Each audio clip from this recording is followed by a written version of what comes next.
Yo, what is going on, everybody? Welcome to Reds Reloaded, the podcast where we talk about everything Cincinnati Reds. I am your host, Kyle Luther, a lifelong Cincinnati Reds fan.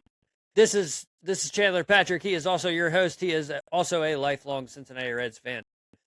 Now, guys, I want to talk about the Reds' last two series against Houston and Washington. We didn't do too bad. We went 3-3. I'll go line stats of the scores, and then we'll get into what we think is the Reds' problems, concerns, kind of what they did good and what they did bad. So this Houston series, first game we lost 10-0, and then second game we won 3-1. The next game we won 5-0, and then we went into the Washington series and lost the first game 4-10. Then we lost the second game 7-8, and then we won the last game 15-1. So, Chandler, I think we had some key moments in those series and key players that were impactful to the wins and even the losses. So, what do you got? Number one key player. Unfortunately, although they were wearing Cincinnati Reds fan gear, they didn't really help us out too much. The fan interfering in the second game of that national series. I mean, I get it. I'm not going to hold that too much against them. It's easy to get excited. I've been in the front row of those seats in left field. You see a ball coming, you just want to reach over and grab it, and you have to hold yourself back because everybody wants to catch a ball, right? But no, seriously, looking at the way that these games were, we started off against Houston losing 10-0. And it was Nick Lodolo's first start back. We didn't know exactly what to expect out of Nick Lodolo in that start because he had been injured the whole year so far, dealing with blister issues. Right. Yes, we lost 10-0. Yes, Nick Lodolo gave up 4 earned runs, but as somebody who was at that game, watched the whole game, he pitched well. The problem was he made 2 mistake pitches at bad times, and they were capitalized on in a major way. He gave up 2 2-run shots, 2 different points in a ball game. Outside of that, he pitched really well. It wasn't like he was getting hit around a whole lot.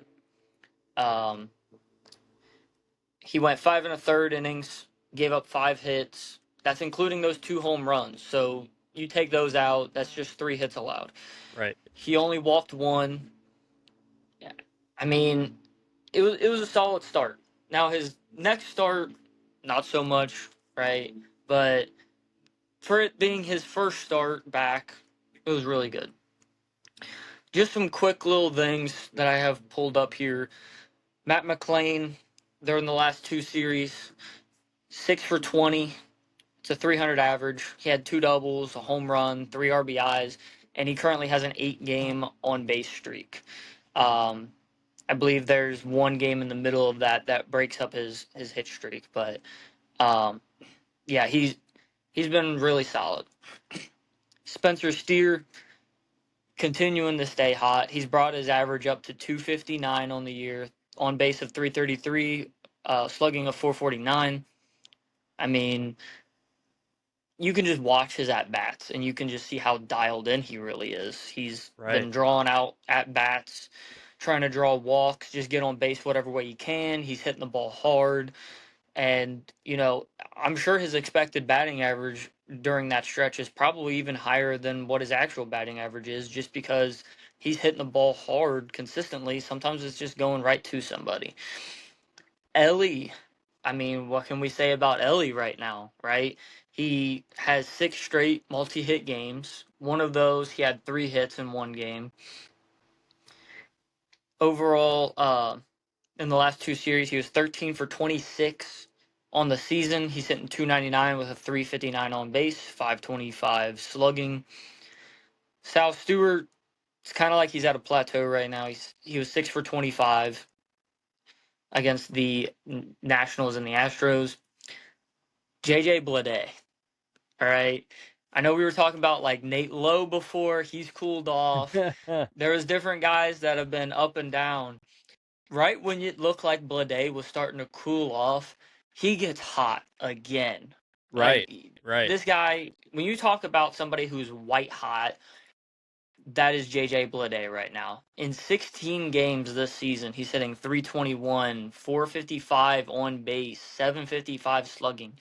That is a 1,210 OPS. 6 home runs, 18 RBIs. One of my favorite stats, 13 walks, 10 strikeouts. He's walking more than he's striking out. He's drawing out these ABs. And even when it's good pitches, they're just trying to get him to chase. He's still laying off and drawing those walks. He's getting on base, but he's also trying to drive in those guys on base.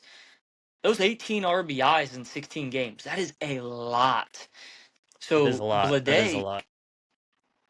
Blade has been in my opinion, he's been our MVP so far since he's gotten called up. And that's what we look for when we're making acquisitions like Blade and Nate Lowe and even Toglia in AAA. He's been tearing it up. We're looking to have those guys that we bring in the other teams might have rejected and just given up on. We're trying to bring them in, and we're hoping that these guys have a chip on their shoulder and they perform very well. Blade has absolutely been one of those players that has showed up with a chip on his shoulder, made adjustments that he may have needed to make, and he has balled out. And then Blake Dunn, we called him back up. He's cooled off the last few games, but he got called up 7 games so far, 3 for 14, a double and a home run, 3 walks and 4 Ks. So, I mean, he's putting the ball in play a bit. He's trying to draw out some of his ABs and draw walks. So, I mean, I'm always going to appreciate that. I know some people might not be as much of a fan of guys who draw walks and just get on base, but think about Joey Votto, what he used to do, and how much we all loved watching Joey Votto. It was like an art form. Right. And whenever anybody's showing signs of that, it always makes me really excited. We go into pitching now. Chase Burns, 5-1 on the season, 1.87 ERA, a WHIP of 1.00, and they're only hitting 186 off of him. He has pitched so well. I actually just mentioned it to somebody recently. Chase Burns is what everybody had hoped Hunter Green was going to be when we first called him up. Right. Obviously, with Hunter Green, he ended up getting to the point where he pitched really well, but it took him a few years, right? Chase Burns, it's like out the gate, phenomenal, absolutely amazing, and he's not even necessarily going for just the strikeouts. He's been overall just an effective pitcher overall. It's not like he's necessarily striking out a whole bunch of guys more than he's facing, but he's just been pitching really well overall. Whether it's just pitching the contact or if he's just hitting his spots, I don't know exactly what all it is that his approach is mentally, but whatever it is, he needs to keep going with that, and the team needs to keep pushing him in that direction because overall he's getting deeper into games. He's pitching very well across the board. There's nothing that really stands out to me where he's struggling in some insane way where it gives me red flags. Andrew Abbott in his last 3 starts, uh, he's 2-0, 17 and 2/3 innings pitched. He's allowed 12 hits, which is a lot better than where he was before. Yeah. Only 2 earned runs allowed. The last 2 outings, I believe, are shutouts. 7 walks allowed, so that's still been a little bit of an issue, but could obviously be worse. And he struck out 14. So, and I was looking a few days ago, Andrew Abbott's strikeout rate against lefties especially has been really good. So it looks like we're getting Andrew Abbott back to where we want him to be, more or less, right? Brady Singer, obviously he's been dealing with some issues. He's had a couple, I think his last two outings, he's had a comeback or come back and hit him, and he ended up getting pulled early in his start, hitting his last start. Overall in the season, he's 2-3 with a 5.79 ERA, um, a 1.67 WHIP, and a 328 opponent batting average. Right. I think I mentioned it before. Is he a guy that we look at trading? And in my opinion, again, it would have been maybe the right call to trade him before the season even started during the offseason because that's where he would have had more value. Because so far this year, it looks like if we did trade him, we're not going to get a whole lot out of him. Maybe we take a chance and hold on to him past the deadline and just hope that he performs really well for us. I don't know, but we're paying him, I believe, over 12 million or 11 million this year. It's a lot of money for somebody who's not performing very well whatsoever. Graham Ashcraft. All right, there's only I think two players that we have that have actually been performing truly well so far this season. Unfortunately, um, when it comes to the bullpen, because everybody else's numbers have completely tanked. Right? There's been, I guess we could argue three players. So Graham Ashcraft so far this season, 21 and 2/3 innings pitched, a 1.66 ERA. That's the lowest out of anybody on the pitching staff. Chase Burns would be the next best with a 1.87. Ashcraft has a 1.20 WHIP, and opponents are only hitting 181 off of him. So Graham Ashcraft, he's continuing to pitch really well. Every time that I see him go out there, and it's like, ooh, is this going to be the moment where he starts to crumble or he hits a hard stretch? Nope. Pitch absolutely phenomenal. Absolutely pitching phenomenal. Brock Burke, 19 and 2/3 innings pitched.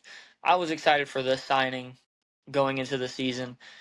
He has a 2.75 ERA so far, a 1.42 WHIP, which is a bit worrisome. They are hitting 230 off of him, but from an effective standpoint, it's not like he has an ERA of 5, where a lot of our pitching staff is at right now on the year. So, I mean, I'm really excited to see how the rest of the season plays out for him. When you look at Connor Phillips, I know we had mentioned, could he be a closer for us? Right. His ERA has shot up to 5.16 on the year, 1.68 WHIP. Tony Santillan, I had mentioned him on my end. His ERA has shot up to a 5.82 with a 1.53 WHIP. I think that we can kind of look at those two and go, okay, maybe those are not the closers. But that other name that we had mentioned, well, at least at this moment, right? Right. But the other name that we had mentioned, Graham Ashcraft, he has continued to perform really well. I mean, there's not a whole lot more that you can really expect out of Graham Ashcraft right now in regards to trying to prove himself as an elite arm in that bullpen. I can't even say just a good, solid quality arm. He has been truly elite, and his strikeout rate is up. He has 25 strikeouts in those 21 and 2/3 innings. Walks are still a little bit of an issue. He's only allowed one home run, 4 earned runs in total. I mean, he's been great. Sam Maul, he has a 3.06 ERA so far this year, 1.25 WHIP, and the opponents are only hitting 190 off of him. So that's great. TJ Antone, he's only pitched 4 games. He has 5 innings pitched, 2 earned runs, 3 hits allowed, no walks, 6 strikeouts. His ERA is a 3.60 right now, but I'm sure that that's going to go down. They're only hitting 167 off of him so far. He has a WHIP of 0.60. So I I think we both know that he's going to continue to pitch really well. But a lot of these guys, they just haven't been where they need to be. We talked about Louder last episode. Pagan's out. Um, Luis May, he has a 3.38 ERA, but outside of that, everybody else has an ERA that's a 4 or higher. Um, Pierce Johnson, 3.71, but yeah, everybody else just overall struggling right now. we had the big start to the season with our pitching staff, whether it's the starting rotation, the bullpen, just from an overall sense, we had a really good pitching staff, and it has hit a rough spot, and that's where our offense needs to pick it up. And some of the names that I mentioned, they've been part of what's helped pick it up, but the rest, it's still struggling. And I think that it's also a lot of players that we've touched up on the last couple episodes. Right. So what do you think the bullpen can do different? Guys like Pitch less. I mean, we've talked about it, right? and I think you're right on that. We do get into game situations where we're down 10 runs, we're down 14 runs. I mean, we're getting those games where we're higher, and especially with Rhett Lauder's last couple starts. I mean, he's getting pulled early, and we're going to the bullpen early. So who do you Right. really bring in, and who do you really bring in to hurt their arm where they can't pitch in a couple of days where we actually really need them in uh, high intensity situations? Yeah, Um, we're 44 games into the season, I believe. My math is correct. And there's multiple guys that have over 20 appearances out of the bullpen so far. Graham Ashcraft has 21, Brock Burke has 20, Connor Phillips has 21, Sam Maul has 20, Santion has 19, Pierce Johnson has 19, and then Pagan had 15. Everybody else is in single digits with appearances so far. yeah, and I think that's a real problem with the Reds pitching right now is we have starters who are performing. Andrew Abbott's getting a little better. Chase Burns is on fire. Those guys can go 6+ innings and perform, and then we're not bringing in as much bullpen to help them. And that's what we talked about. We talked about guys like Graham Ashcraft. You have your starters going 6+ innings. Is that a situation where you bring in Graham Ashcraft to completely close out the game, or trust him to go 4 innings or 3 innings? Sorry, go 3 innings and close out the game rather than kill your bullpen.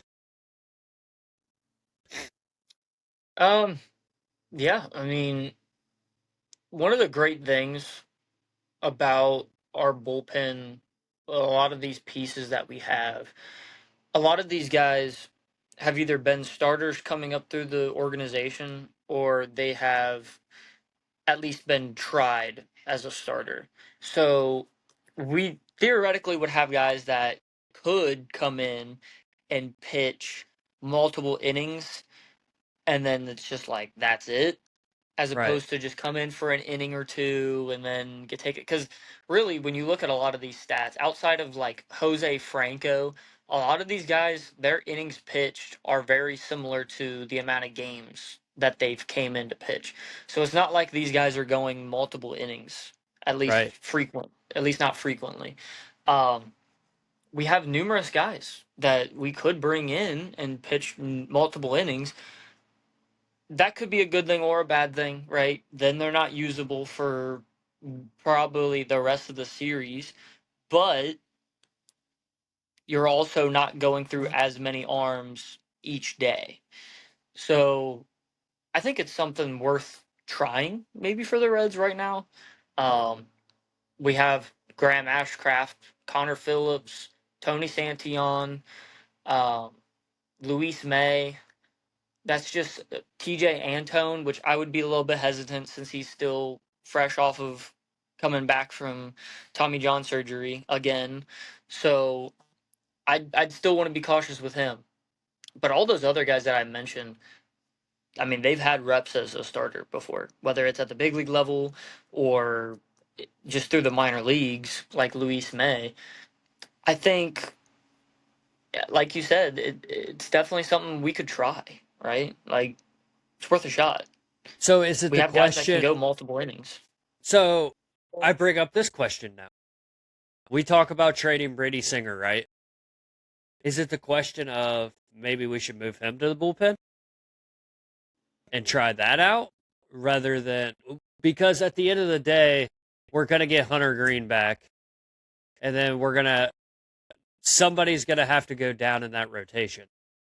And I don't think it's the question of if. I think we should put him in the bullpen because he could be a quality pitcher. Now he struggles when he starts, and we've seen that time and time again this season.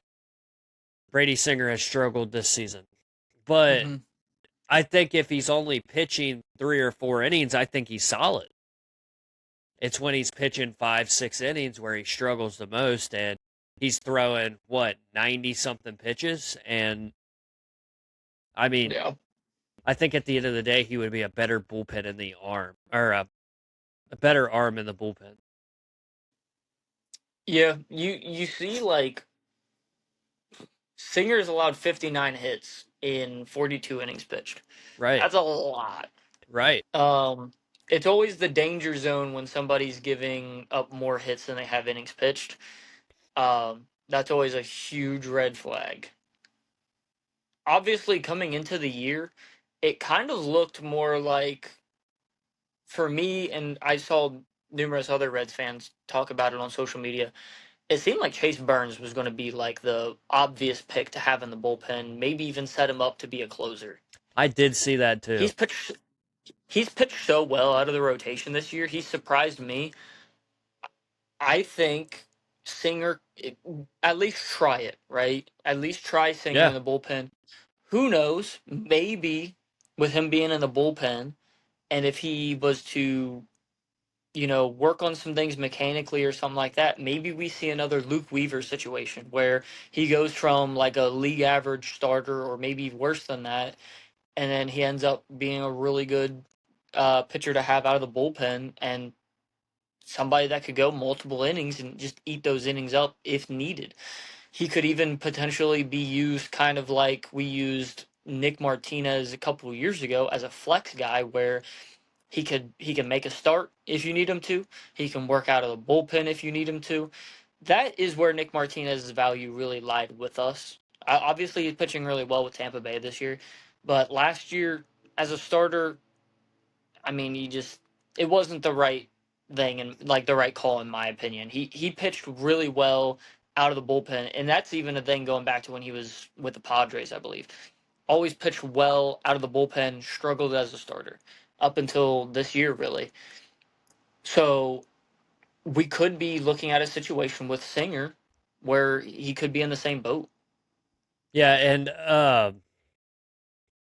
I mean, at the end of the day, like we know it's it's Reds baseball.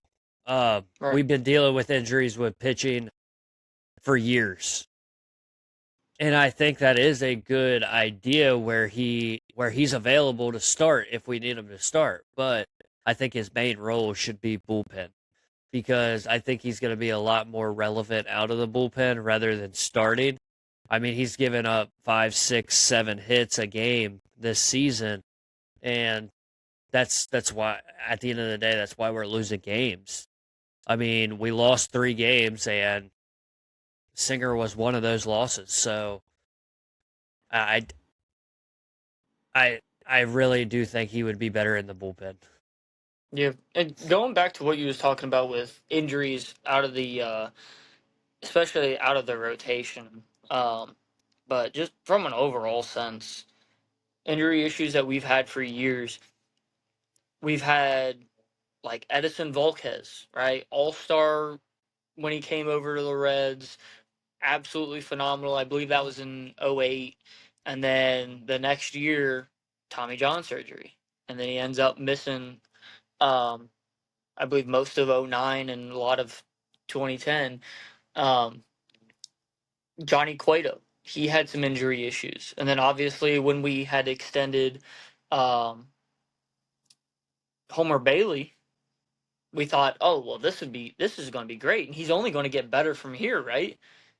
And then he gets hurt, and we battled with that for what, 2 or 3 years, and Yeah. then eventually he ended up going away to, what was it, Minnesota, I think. Yeah. So I, it has been a pretty common thing for us, and it's not even just the pitching staff. There's been the hitters as well. We had years where, like 2014, we had Todd Frazier and Devin Mesoraco had to step up because of guys being out with injury. We had Jay Bruce missing a lot of time that year. We had Joey Votto missing the majority of the season that year. There's been many years that have truly been killed off just because of the injuries that we have and the amount of them and who the injuries are happening to. If it's the top players on the team. Um, my hope was for Singer to be like maybe Aaron Harang or Bronson Arroyo, where he could eat a lot of innings out of the rotation.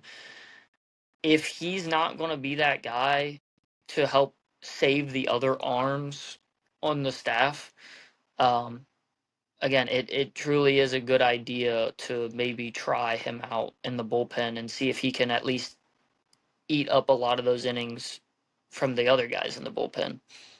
Yeah. So, um, running back, to the games against Houston and Washington. Mhm. Um, I kind of want to touch base on that third game against the Washington Nationals. We won 15-1.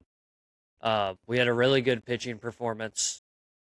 Um, but it's like why did the Reds lose two in a row and then show up and win 15-1? Like I I guess it's Reds baseball at the end of the day. We never know what we're going to get out of them game after game.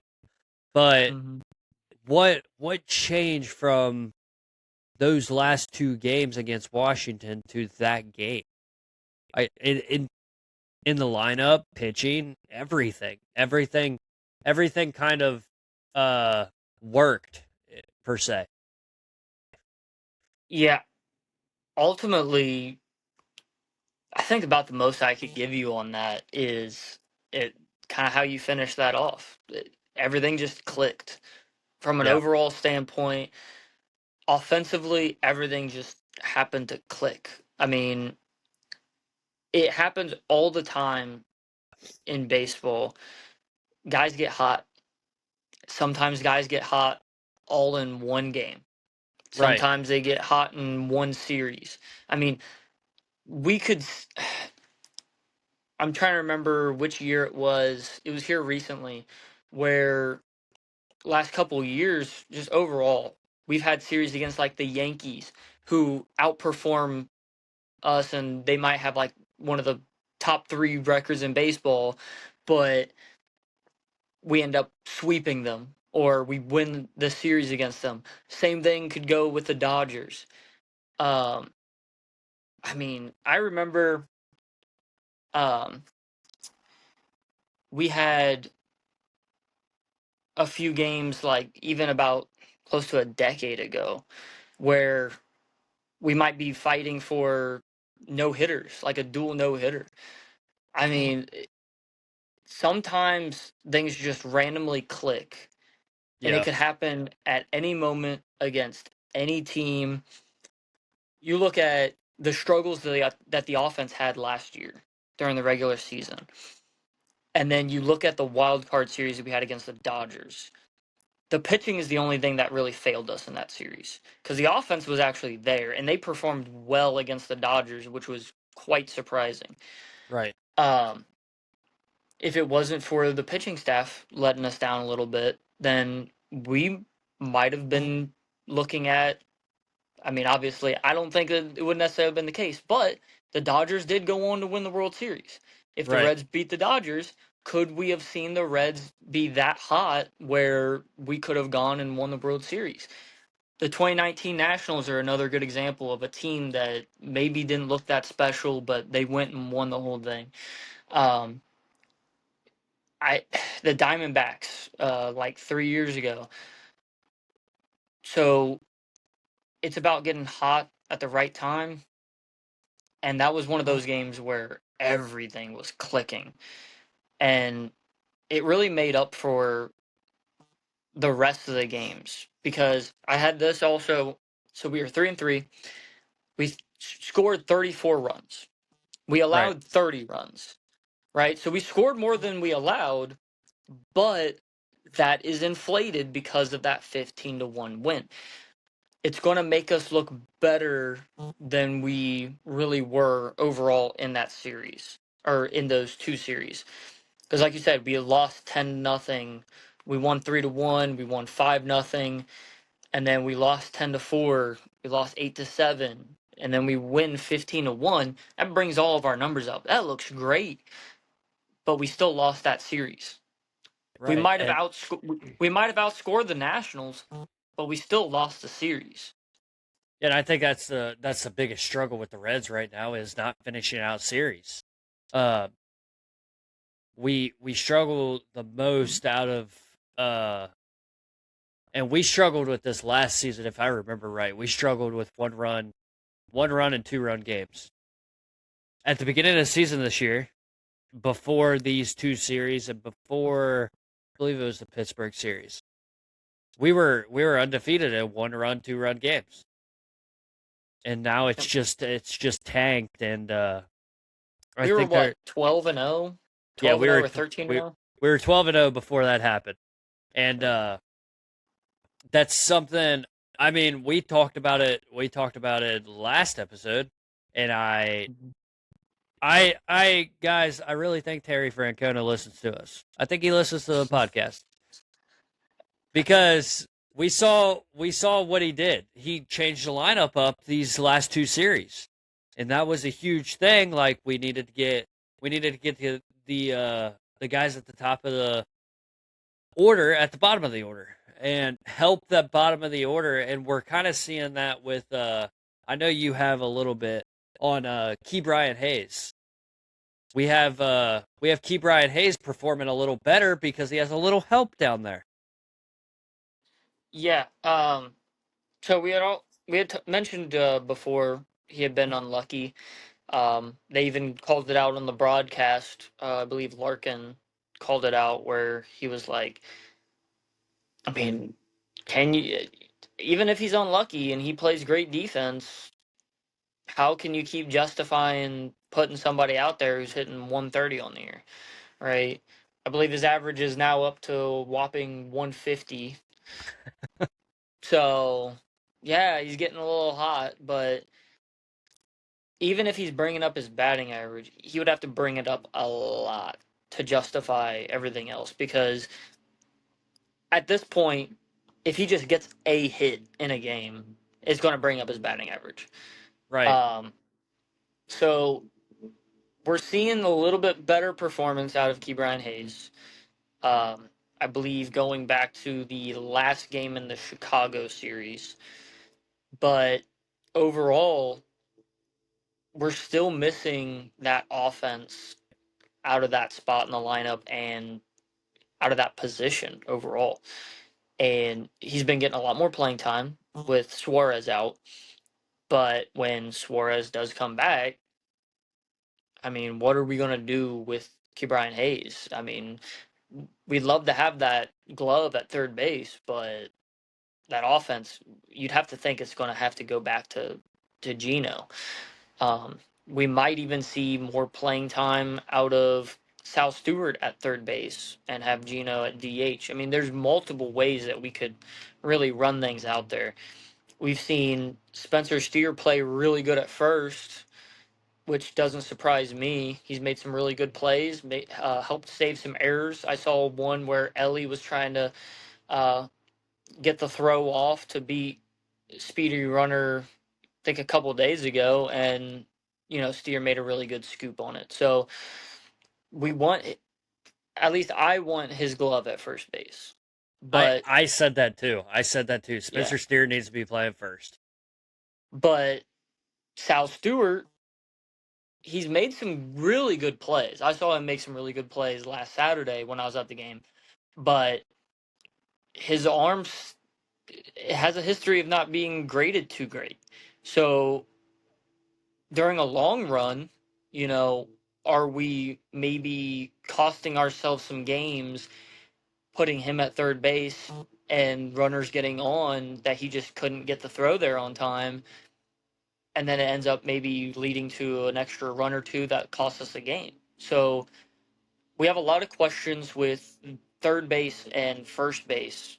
And then we also have a question with Edwin Arroyo down in AAA, Right. tearing it up in AAA. How are we going to fit him into the big leagues? Because at this point, it's looking like he's kind of like on that run that Matt McClain and Ellie De La Cruz were on in 2023. It's undeniable. You're going to have to call him up at some point.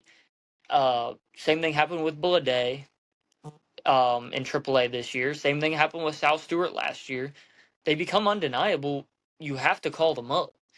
They're, but how do you fit them in the lineup right now, and how do you arrange that? I think that there's some moves that are going to have to be made. Maybe Ke'Bryan Hayes, if nobody's going to take him, do we just eat that money and DFA him just to free up that spot? I mean, that's a question, right? And then, I mean, I know you touch on him a lot. We got Marte down in AAA too, and we also have. It's sad to see. Like every time I see him performing well, it makes me sad.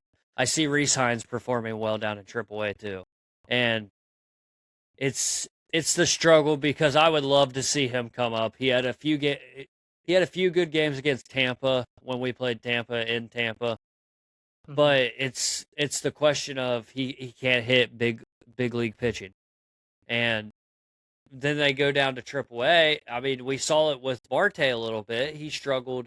He struggled a little bit up in the majors, and then they go down to AAA, and they perform really well. They hit very well. I mean, I think Reese Hines at one point was hitting over 400 in AAA. And what what do you think the difference in?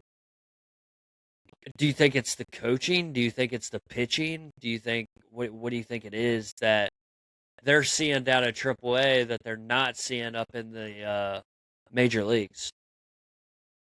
Um, if you look at all the differences between the minor leagues and the major leagues, other than just skill, right? That's obvious. The pitching isn't as great. There's a huge gap in performance between AAA and the big leagues. Hmm. It's like arguably the biggest jump. Um, the next might be going from like rookie ball or single A to double A. Like you'll hear a lot of these players talk about where they noticed big jumps in competition. But the big leagues is undeniably the biggest one. And that's the spot where all the top players are playing. And even if somebody's not good enough to stay, they're still a top player because they've made their way there. They're still a top player in baseball. They just might not be good enough to stick around. Um, Ultimately, AAA stats don't really mean anything. You look at a lot of these guys that go on rehab stints in the minor leagues that struggle, but then they get called back up or activated and they pitch or hit really well. Noelvi Marte, when all those other guys were getting called up in 2023, he was performing really well in Double A in Chattanooga, and then he got called up to Louisville, and he was struggling for mainly just struggling, and he was only up there for like a I don't know month or two. He gets called up to the big leagues anyway, and then he hit really well in the big leagues from late August through September. So I mean, really, it just doesn't translate either way. I mean, you could perform terribly in AAA and perform really well in the big leagues. You could perform really well in AAA and not perform well in the big leagues. Some of it just comes down to all the little differences, the travel, going from riding in a bus everywhere to then getting to fly, and then you have um, 6 game sets that they play in AAA, or I think in the minor leagues in general, versus 3 or 4 game sets in the big leagues. So when you're in like AAA, you might see the same pitcher twice in one series. Right. Just same starter twice. If they opened up the series, they're going to be pitching in that last game.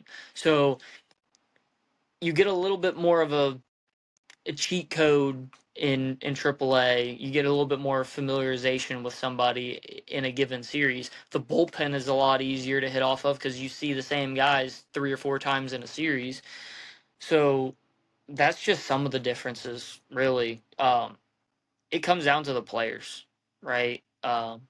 There's certain things that we can look at that are red flags that might be an issue for when they get to the big leagues, like how well do they hit off of off speed, what's their chase rate. I know one thing that's kind of been mentioned with Noelvi Marte is he has a really low rate of hitting the ball in the air right now.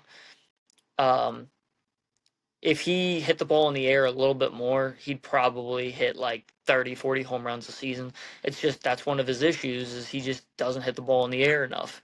I want to say that it was like a 13%, and the average is like around 30% or something like that in the big Right. leagues.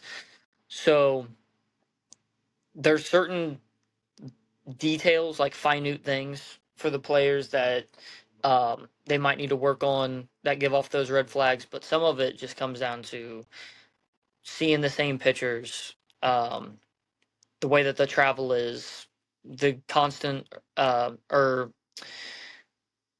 consistent playing time. Some of that stuff, it just varies player to player. But I had mentioned it before 2 or 3 episodes ago. Right now, Reese Hines is just showing that he's another Jose Barrero. I mean that's a very unfortunate statement. I You hate to aren't say joking on that, that.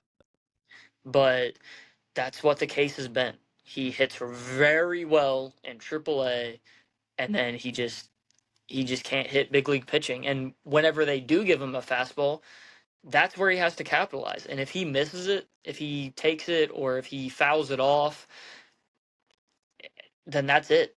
I mean, that's all he's getting, because a lot of it they're just going to go breaking ball, breaking ball, breaking ball, and they're just going to come at him like that because they know he hasn't proven that he can hit it. Right. And we saw it. We saw it most when he was up in the majors. We saw that he would chase balls outside the zone constantly. He was striking It out really stood out in that constantly. Minnesota series, I think. It was the Tampa series too. Tampa was Yeah. horrible.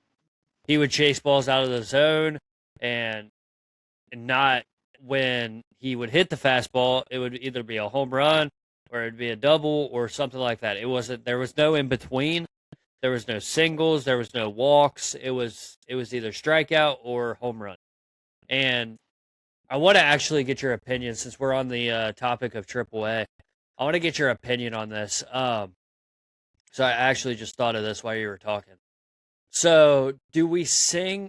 Do we send Brady Singer down and bring Chase Petty up? Because I mean, here's the thing: Chase Petty didn't have a bad start when he started. Chase Petty actually looked pretty decent. Mm-hmm. So I was really, really kind of upset that he kind of went down very quickly after he started. It's like they didn't even give the man a chance to help maybe help in future games and stuff like that. They just sent him right back down. Yeah. It's not a bad idea. I know Chase Petty was also mentioned to be somebody that they might look at for the bullpen. Um, I mean, that's really what it comes down to. Flexibility. A lot of these guys have flexibility to go to the bullpen, their rotation. Um, we have so many different options to handle these situations with our pitching staff because although it's been struggling, we do have some depth. I know it's not as deep as it might have been a couple years ago because a lot of those guys have now been called up. Um, but I wouldn't necessarily be against that. I also wouldn't be too surprised if the Reds are kind of just hoping that Brady Singer gets his value up so that they can maybe trade him at the deadline. Um, yeah, I don't know. I mean, it's not. It's definitely something that they could look into considering for sure. Because, like you said, Chase Petty pitched really well when he was up here. Um, I think he only had like that one pitch that really cost him a lot. But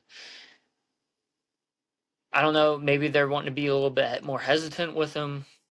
I don't know exactly what their thought process is with Chase Petty, but I'm with you. I would like to see him back in the big leagues and show what he can do. And it's like the thing. I don't think they gave him a chance at all. I No, mean, yeah, we give Reese Hines chance after chance. But you had a quality start out of Chase Petty, and then as soon as Lodolo comes back, he's down. Like he's down the next day, and I'm like, you have more pitchers that are struggling, and he had a quality start to help you out, and you sent him right back down. As a Reds fan, that kind of made me angry, to be honest. you know what? I'm gonna try to pull something up real quick because I think we might not be able to send Brady Singer down. Is it in his contract? I believe he might have hit 5 years of service time. Who Let's did he see pitch? here. Who did he pitch for? Ah, yeah, I don't think we can. He doesn't have options because he has over 5 years of service time, and he would have to agree to it. He would basically have to get DFA'd and be sent outright to AAA, and we'd have to hope that no other team would pretty much pick him up. And it's the thing, right? So It's the thing right now that we talk about. Like, would it matter if any other team picked him up because he is struggling? Like, he's I not. don't think we'd get anything out of it though in return. Maybe prospects because of the MLB value.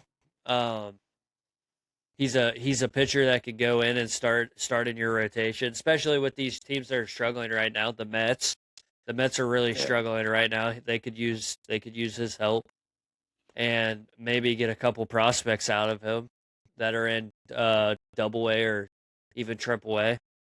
Are you But suggesting that we send Brady Singer to the Mets so that they can perform even worse?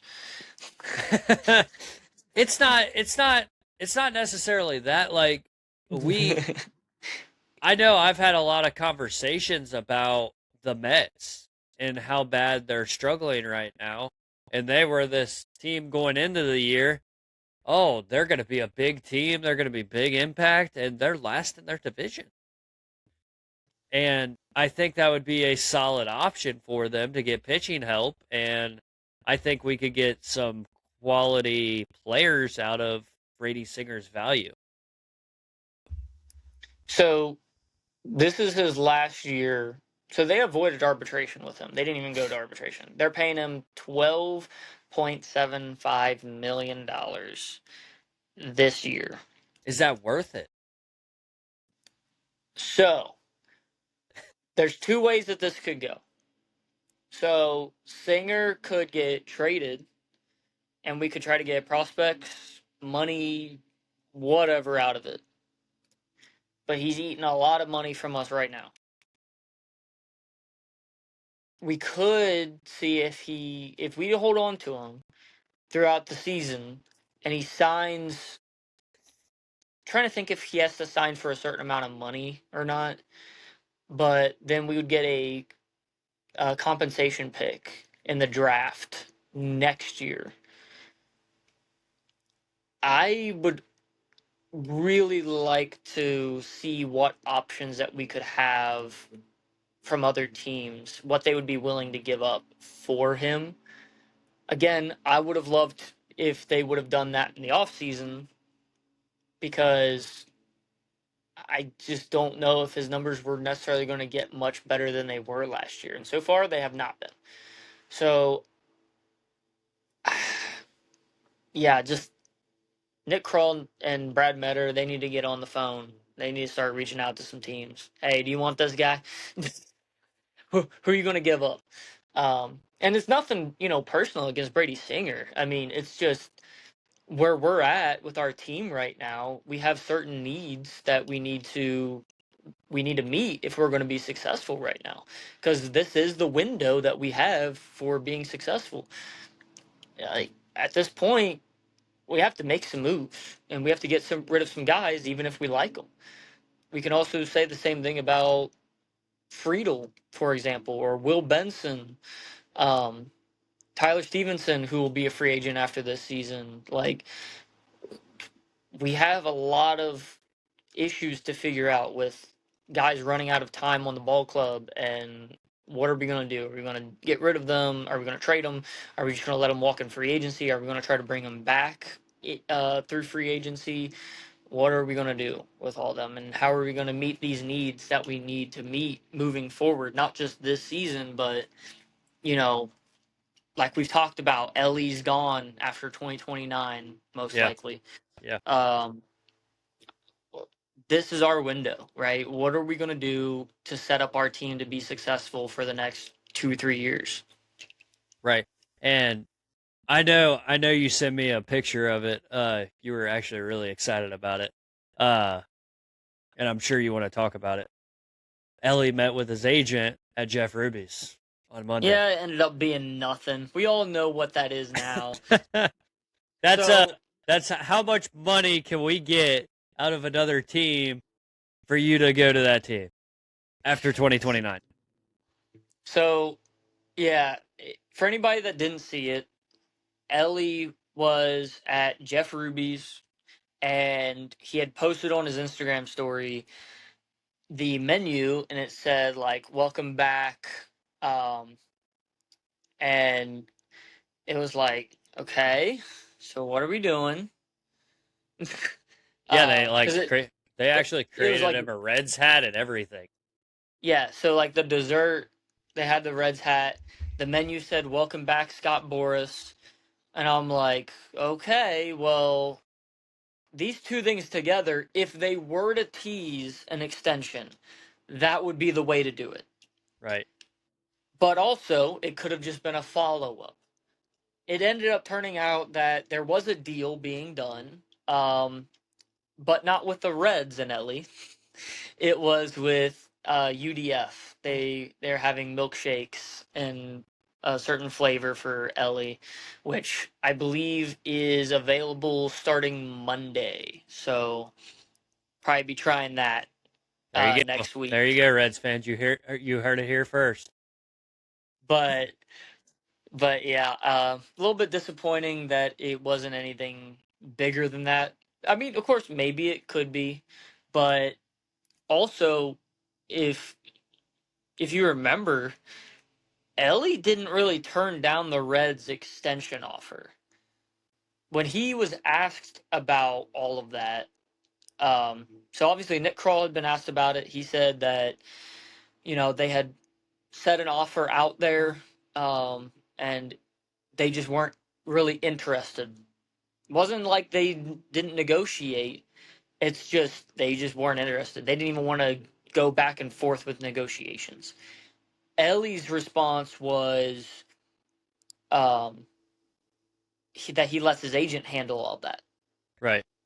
If we know Scott Boras, doesn't surprise us in the slightest. Right. Right. So if it was maybe up to Ellie, maybe there would be a little bit more of a chance that we could have extended him. But there's no shot with Scott Boras. I don't see there being really any way that the Reds extend Ellie unless Ellie was to fall off and perform really bad. But even then, he would have opt outs after 1 or 2 years, and then he would just hit free agency again. Yeah. So before we get into these last 6 games, I want to talk about the Reds picking up Chris Paddock. It not really not really pitching as well as we would want to see, picking up a pitcher who's going to pitch in our rotation a little bit. But he's 0-5 and over a 5.7 ERA. Um, do you have a feeling he might perform well? I haven't watched him this season, so I really don't have a gauge on what he might be. So I typically don't track the Marlins too much. The only team that I really keep up with a whole lot, not that I don't keep up with the teams in general, but the one that I mainly focus on in the NL East is the Atlanta Braves. Not Right. just because of how successful they are, but I mean they have a elite dynasty. I mean they're such a great team, great organization. They're very well ran. Um, what I can say about Chris Paddock is he back when he was on the Padres, he got called up back in 2019, and he looked like he was going to be the next big thing in regards to starting pitchers. Right. He was really solid in his rookie year, and then he struggled year after year after that. He did miss time. I believe he had Tommy John surgery. I believe that caused him to miss some of 23 and 24. Um, I'm not entirely sure what to expect out of Chris Paddock as a Red. Right. Reason why I say that is he could work with Derek Johnson and he could pitch the best that he's ever pitched in his career. But he could also just pick up where he left off. That move isn't about us trying to get somebody that is good. It's this guy's available. We need more depth for the rotation. Let's take a chance on this guy because he's still getting paid 4 million or whatever from the Marlins. We just basically have to pick him up and pay him league minimum. So we don't have to spend a bunch of money on him. We can take a chance on him and hope he performs well. If he does, we can see about what we're going to do with him moving forward rest of the year. If he doesn't perform well, we have Hunter Green on his way back. I Right. mean, it's mainly like a depth option. Just see what kind of performance we can get out of him. I'm hoping that Derek Johnson and overall the coaching staff are able to work well with him and get him in the right direction so that he can pitch well. One concern would be, well, if he didn't pitch well in Miami, he wouldn't pitch well in Cincinnati. That's not necessarily the case because there's been numerous guys who pitched well in Cincinnati and didn't pitch well elsewhere. Homer Bailey, Johnny Cueto, Tyler Mahle was a little bit of the case with that. Um, yeah, I mean, Harang, Bronson Arroyo, there's countless guys who didn't pitch as well outside of Cincinnati. So maybe he could be one of those guys that pitches well. Maybe not. I Right. I'm hoping obviously for good performance out of him. So we'll get into these next 6 games, and then guys, we're gonna start closing out the episode. But these next 6 games, we're going to Cleveland for 3 games, and then we're going to Philadelphia for 3 games. So in these 6 games, we have Andrew Abbott going game 1 against Cleveland, Chris Paddock going game 2 against Cleveland, and then Brady Singer going game 3 against Cleveland. And then in the Philadelphia series, I think this is like the best options that we have against Philadelphia, the lineup of Philadelphia. We have Nick Lodolo going first game, Chase Burns going the second game, and Andrew Abbott closing the series out. Now, guys, Cleveland Guardians, I still want to call them the Indians, but the Cleveland Guardians are 24 and 21 on the season, and then Philadelphia is 21 and 23. So I really think this is our time to show, hopefully, and go 6 games and win all 6 games. But we have seen that they've been struggling with that a lot. But I think this is our time to win right now, these next 6 games, and show the Guardians and the Phillies what we're actually about. Yeah. So